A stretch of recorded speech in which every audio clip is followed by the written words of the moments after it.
The store was alive with noise. Scanners beeped nonstop. Shopping carts rolled across the floor. People talked over each other, forming a constant hum that filled the air. It was just another busy day. Until a loud laugh cut through everything. "You've got to be kidding me." The clerk held up a small item from the counter, shaking his head with a smirk. "You came all the way here just to buy this?" A few customers nearby turned to look. One man chuckled. Another whispered something under his breath. The attention was building, and the clerk enjoyed every second of it. He leaned forward, raising his voice just enough for others to hear. "I mean, seriously, I expected something a little more impressive." More laughter followed, but the man standing at the counter didn't react. Not even slightly. It was Steven Seagal. Calm, still, silent. His expression didn't change. His posture remained steady. He didn't argue. He didn't defend himself. He didn't even acknowledge the insult. He simply stood there and waiting. That silence only made the situation more uncomfortable. The clerk tilted his head, studying him. "Nothing to say?" He added with a grin. "Still nothing. Just quiet patience."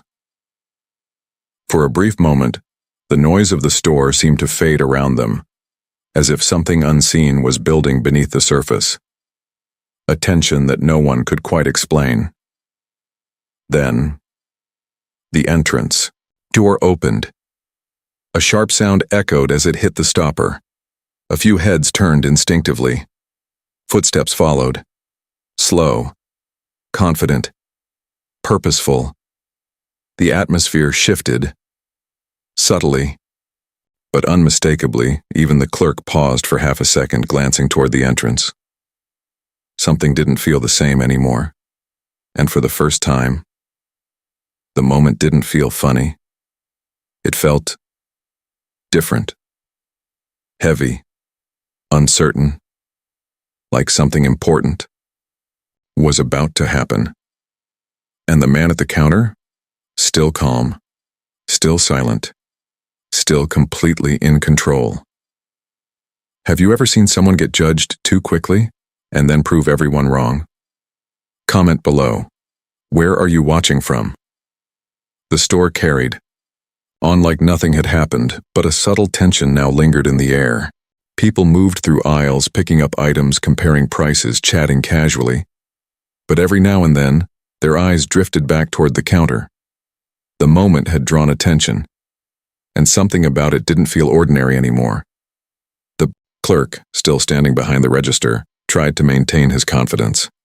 He scanned another item, tapping the counter impatiently as if nothing had changed. But his earlier energy had shifted slightly. There was still arrogance, but now mixed with curiosity, because the man in front of him hadn't reacted at all. Not to the laughter, not to the comments, not even to the tone. It was unusual. Standing there quietly was Steven Seagal. Dressed simply, no attempt to stand out. If anything, he looked like someone you'd overlook in a crowded place. But the longer he stood there, the more noticeable he became. Not because of what he said, but because of what he didn't. His posture was steady, balanced, controlled. His eyes moved briefly around the store, not nervously, but observantly, as if he was aware of everything happening around him without needing to focus on any one thing for too long. It was the kind of awareness you don't usually see. And across the store, someone else noticed it too. The floor supervisor. He had been organizing shelves near the back, only half paying attention at first. But the laughter had caught his ear. Then the silence that followed caught his attention even more. Now he was watching closely. There was something about the man at the counter that didn't match the situation. Most people, when embarrassed like that, would react. They'd argue, defend themselves, leave. But not him. Steven Seagal remained completely composed, almost as if none of it mattered. The supervisor narrowed his eyes slightly. He had seen all kinds of customers. Angry ones, impatient ones, nervous ones. But this was different. This felt controlled, intentional. Like the man wasn't just calm. He was choosing to be calm. At the counter, the clerk cleared his throat and shifted his weight, trying to regain that earlier sense of control. "All right," he said, forcing a casual tone. "Anything else?" Still no reaction. Just a quiet presence that somehow filled more space than the noise around it. A customer standing nearby leaned toward another and whispered, "Who is that guy?" The other shook his head slowly. "I don't know, but something feels off." And maybe that was the strange part. Nothing had actually happened yet. No confrontation. No argument. No scene. And still, the atmosphere had changed. Not loudly, not suddenly, but enough for people to feel it. Enough for the supervisor to stop what he was doing completely. Enough for the clerk to hesitate. Even if just for a second, because deep down, something about this quiet man didn't feel ordinary at all.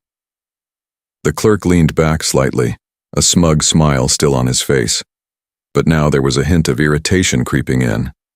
He wasn't getting the reaction he wanted. And that bothered him. Most people, when pushed like this, would respond. They'd argue, defend themselves, or at least show some emotion, but not this man. Not Steven Seagal. That calm silence. It felt almost disrespectful to the clerk now, like he wasn't even worth responding to. The clerk tapped the counter again, louder this time. "Hey," he said, forcing a laugh. "I'm talking to you." A few customers nearby slowed down, sensing the tension building again. "You just gonna stand there like some kind of tough guy?" he added, his tone sharper now. Still nothing. Steven Seagal simply adjusted one of the items slightly, aligning it neatly with the others. Small movement, precise, controlled. It only made things worse. The clerk shook his head, now clearly annoyed. "Oh, I get it," he said sarcastically. "You think staying quiet makes you look intimidating?" A couple of people chuckled nervously, but it wasn't the same kind of laughter as before. This time, it felt forced, uncertain. The energy had shifted. The clerk leaned forward again, lowering his voice just enough to make it feel more personal. "Let me tell you something," he said. "People like you watch too many action movies and start believing you're something special." He smirked, expecting at least a reaction this time. But again, nothing. No anger, no frustration, no reply. Just calm, unshaken calm. For a brief moment, even the clerk hesitated, because deep down, he couldn't understand it. Why wasn't this man reacting? Why didn't any of this seem to affect him? That confusion quickly turned back into ego. "Wow," he said, stepping back slightly. "Either you're really patient, or you've got nothing to say." A customer nearby whispered, "He should just leave it alone." Another replied quietly, "Yeah, something's not right here." Even the supervisor had moved a little closer now, watching more carefully, because this wasn't normal anymore. This wasn't just a rude interaction.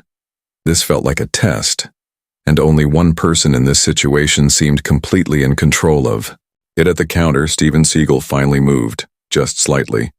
He lifted his gaze, not aggressively, not emotionally, just a calm, steady look. And for a split second, the clerk froze. There was something in that look. Not anger, not fear, just certainty. The kind of presence that doesn't need to prove anything. The clerk quickly looked away, letting out a short laugh to cover the moment. "Yeah, that's what I thought," he muttered, trying to regain control, but it was slipping. Slowly, and everyone around could feel it.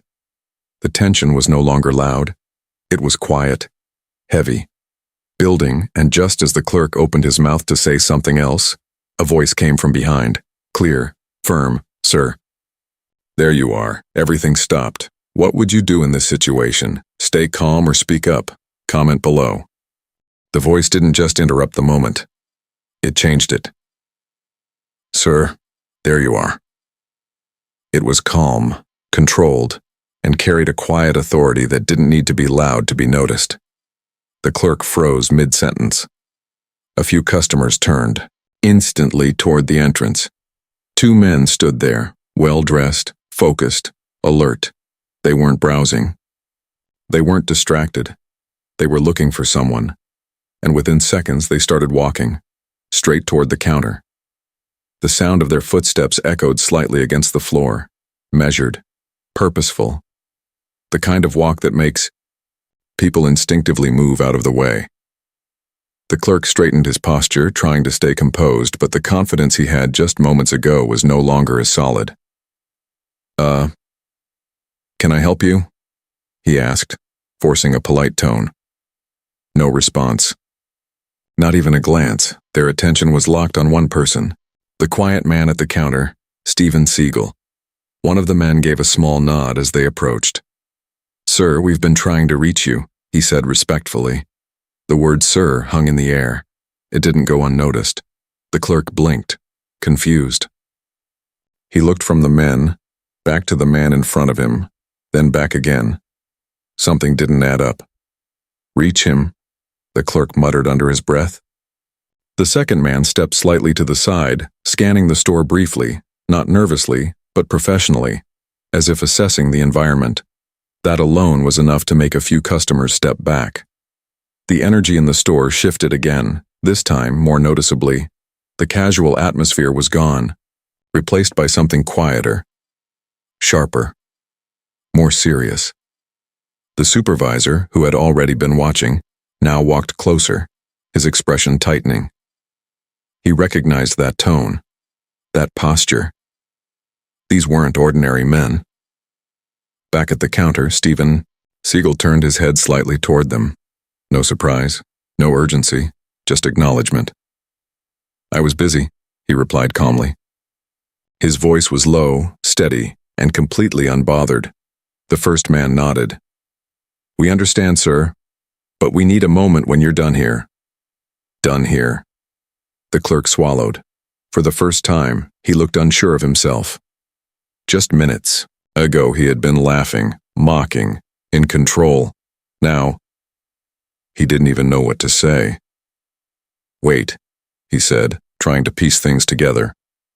Is there some kind of problem?"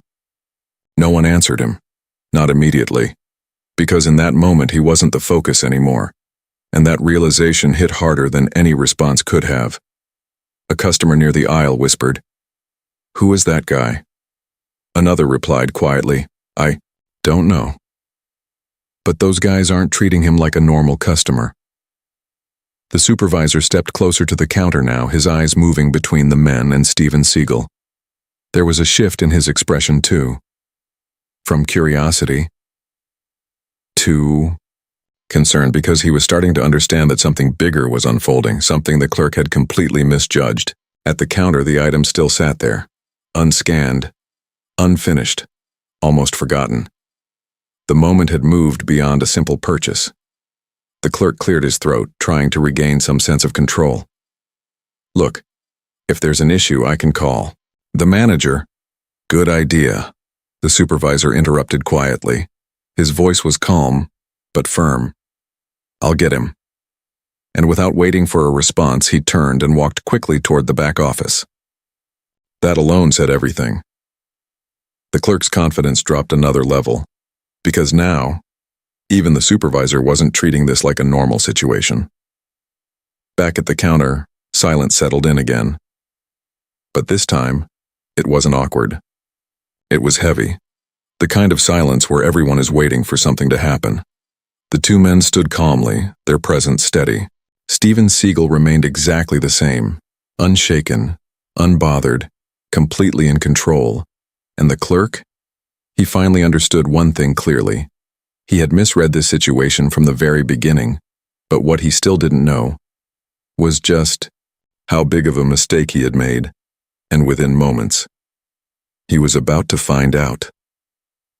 The store manager came out of the back office in a rush, his expression sharp, eyes immediately scanning the counter and the people around it.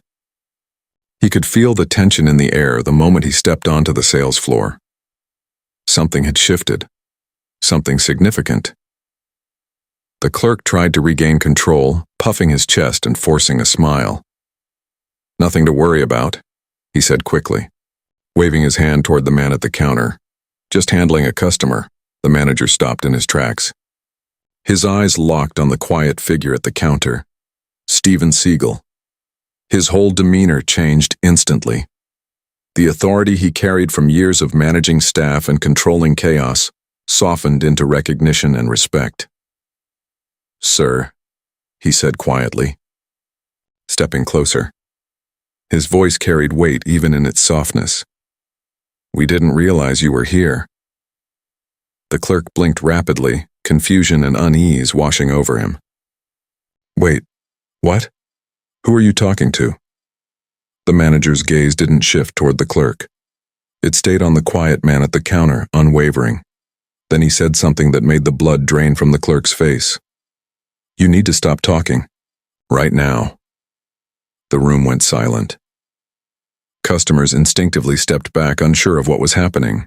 Even the background hum of the store seemed to fade. The clerk's confident smirk faltered.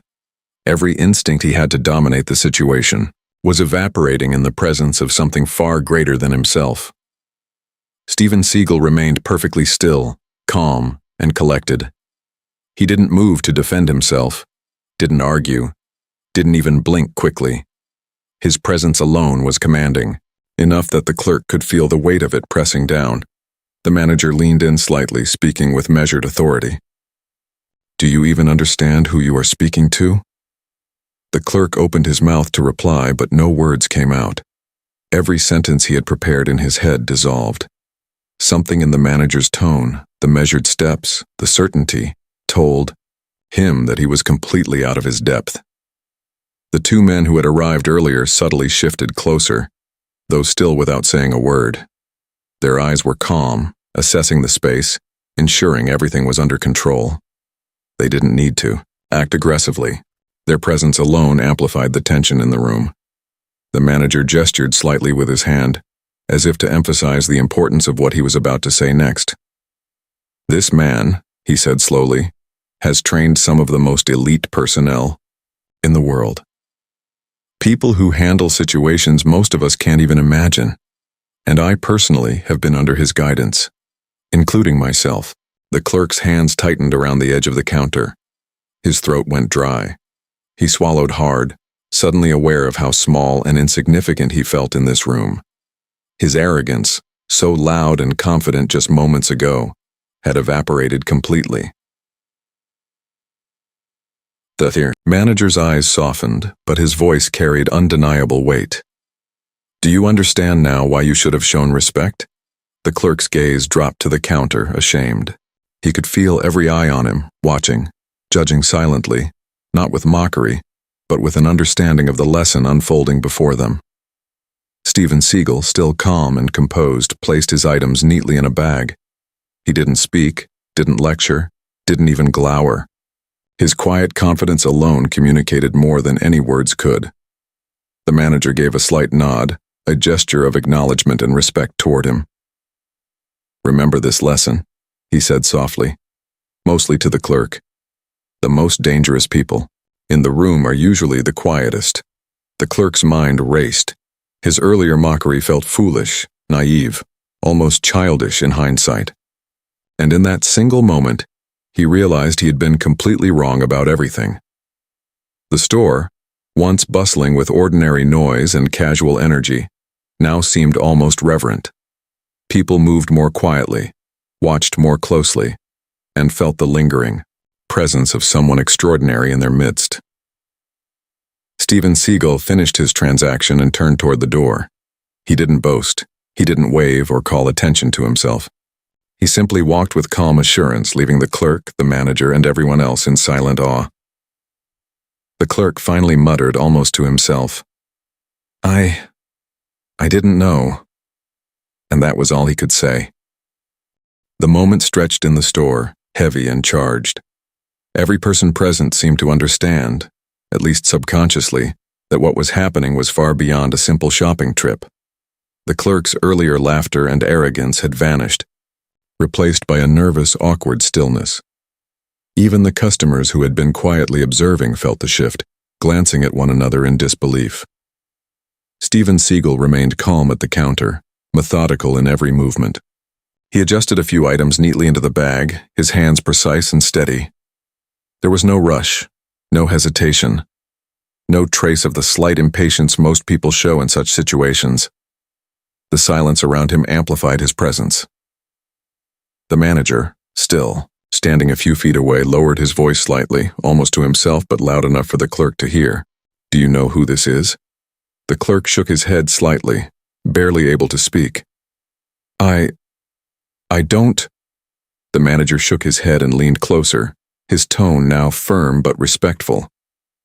"This man has trained some of the most elite professionals in law enforcement, military, and tactical units. People who face danger every single day, people you see on TV only in special reports. And he has personally trained many of them, including myself." The clerk's eyes widened, disbelief and shame battling across his face. He had laughed at him, mocked him, assumed that a quiet demeanor was weakness. And now he was realizing, painfully, how wrong he had been. A hush fell over the store. Even the two men who had entered earlier remained silent, their composed presence a reminder of the seriousness of the situation. Customers moved slowly, some holding their shopping bags a little tighter, feeling the energy in the room. No one spoke, but everyone was watching, waiting. Steven Seagal finally looked up, his calm eyes scanning the room briefly before resting on the clerk. He did not smile, did not reprimand. There was no anger in his expression, only a quiet, undeniable authority. It was the kind of authority that didn't need to be displayed with force or words.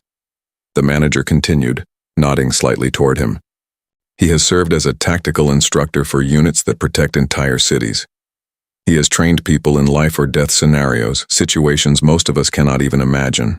And yet, he remains humble, quiet, and unassuming." The clerk's hands trembled slightly as he reached for the counter. He had nothing to say, nothing to defend himself with. Every ounce of arrogance he had carried moments ago was gone. He had misjudged someone extraordinary based solely on appearance and silence. Steven Seagal finished bagging his items and picked up the bag with smooth, precise movements. He didn't boast, didn't demand attention, and didn't seek acknowledgement. His actions alone communicated confidence and mastery. The manager looked toward the clerk one last time, his expression firm but understanding. "Let this be a lesson. Never judge a person by what you see, by their silence or by their demeanor. The quiet ones, the calm ones, they often carry the weight of knowledge and experience far beyond your understanding." The clerk lowered, his eyes, shame filling his entire posture. He opened his mouth as if to apologize, but no words came out. He simply nodded slightly, acknowledging his mistake. Steven Seagal turned toward the door. Each step he took was measured, confident, and silent. No one blocked his path and no one dared to challenge him. The manager and the supervisor watched respectfully, understanding that this was a moment they would not forget. The customers watched in awe as he walked past them, leaving behind a trail of quiet reverence. The clerk remained frozen, the lesson sinking in deeper with every step the man took toward the exit. The store, once bustling with normal noise, now carried a subdued, almost sacred quiet. People whispered among themselves, sharing glances that said everything words could not. The manager finally exhaled, a slight nod acknowledging the quiet but powerful presence that had passed through the room. "Remember this," he said to the clerk softly. "The people who say the least are often the most powerful." The clerk finally managed a whisper. I didn't know." And that was all he could say. Steven Seagal exited the store without another word. His calm, humble demeanor remained, leaving an impression that would linger long after he was gone. The lesson was clear to everyone. Appearances are deceiving and true strength is often silent. The clerk stood frozen behind the counter, his earlier arrogance completely replaced by a heavy, gnawing shame. Every gesture he had made to belittle Steven Seagal now felt foolish, almost juvenile. He had laughed, mocked, and assumed that silence meant weakness. And now, he understood. Silence could carry far more power than words ever could. The manager, remained close by, his gaze steady on both the clerk and the man who had so effortlessly commanded the room without raising his voice. "Let this be a lesson," he said, his voice firm yet measured. "Confidence is earned, not faked. And respect is given to those who earn it quietly, without needing to show off." Steven Seagal moved deliberately, collected every item he had purchased, and placed them carefully in a plain paper bag. Every action he took communicated precision and calm authority. There was no need to rush, no need to argue, no need to assert himself. His quiet strength filled the space in a way that left everyone conscious of their own behavior. The clerk swallowed hard, his hands trembling slightly as he clutched the edge of the counter. He opened his mouth as if to speak, but the words caught in his throat. He had nothing left to say. His mind raced with the realization of how completely he had misjudged the man standing before him. "Sir," the clerk finally whispered, almost too quietly for anyone else to hear. I didn't know." Steven Seagal looked at him for a moment, steady, calm, and unreadable.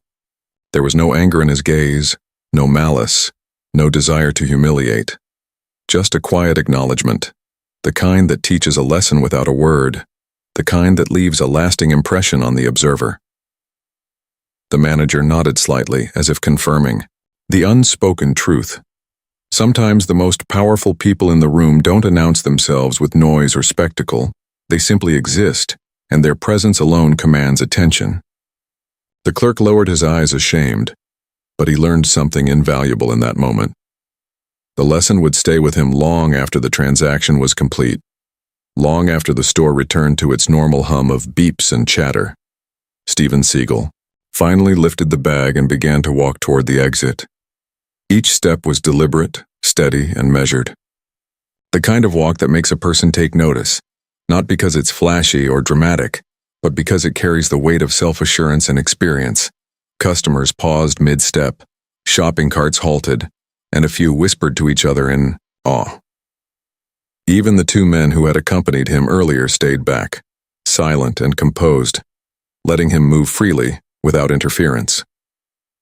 There was an unspoken reverence in the air.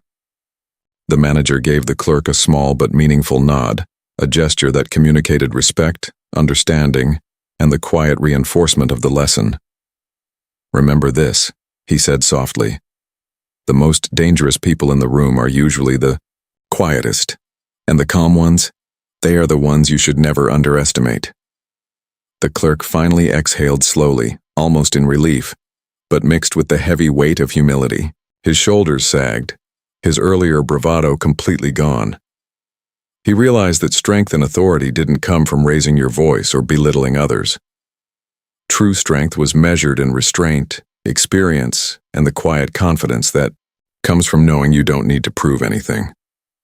Steven Seagal reached the door, paused for a brief moment to adjust the bag, and then stepped out into the sunlight. The automatic doors closed behind him with a soft whoosh.